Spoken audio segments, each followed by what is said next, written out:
بيحصل في بند. شوف يا عم علي، ده ايه ده؟ ده ايه ده؟ ايش هذا؟ ايش؟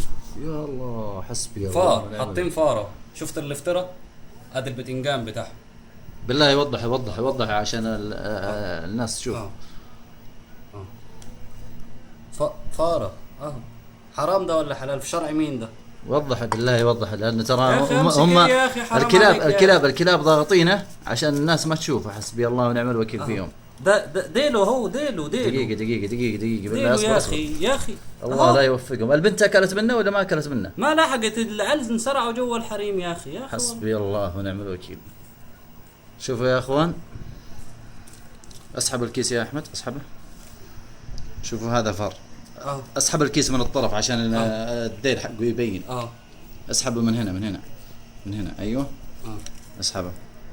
هذا فار زي ما انتم شايفين. ارفع العلبة بالله، ارفع العلبة عشان التاريخ. هذا فار زي ما انتم شايفين بتاريخ اليوم من بنده.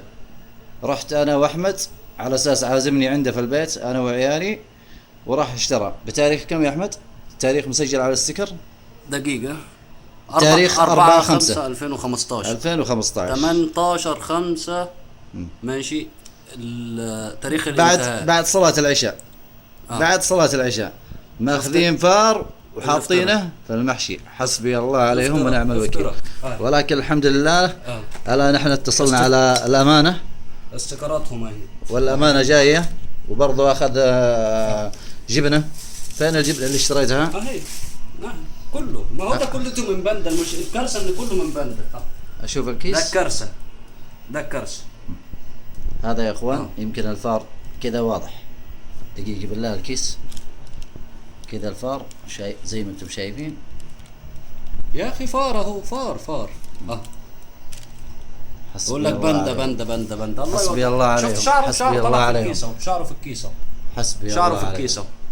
شوفوا شعره في الكيس. حرام ده ولا حلال؟ في شرع مين ده؟ حسبي الله ونعم الوكيل. حسبي الله ونعم الوكيل. ولكن احنا الان اتصلنا على الاخوان الله يعطيهم العافيه الامانه، وان شاء الله باذن الله انا ننتظر الامانه لحد ما تيجي تعين كده اهوت. احنا الان بس نقابلهم هناك ان شاء الله باذن الله، على اساس ايش؟